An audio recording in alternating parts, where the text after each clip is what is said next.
Mike, why not hike today? Actually, a 25 basis points hike, what does it actually do to the markets? The reasons not to hike today is because real income growth is negative and the savings rate is at a 50-year low. So you are piling pressure onto an already constrained consumer at a point in time where there is no clear sign of underlying inflationary pressures. If you strip out the import price effect, then it's very, very hard to argue that there's a significant upwards drift in domestic generation inflation. So they can afford to wait bluntly and see how, I think realistically, see how the Brexit negotiations go. I mean, to hike ahead of the Brexit negotiations, and clarity there would be quite aggressive, I think.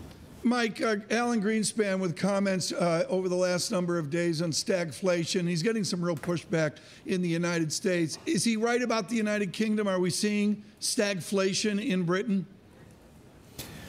Well, I guess you can argue on the basis that that inflation is a greater contributor to nominal GDP than growth, that we're currently in that kind of zone.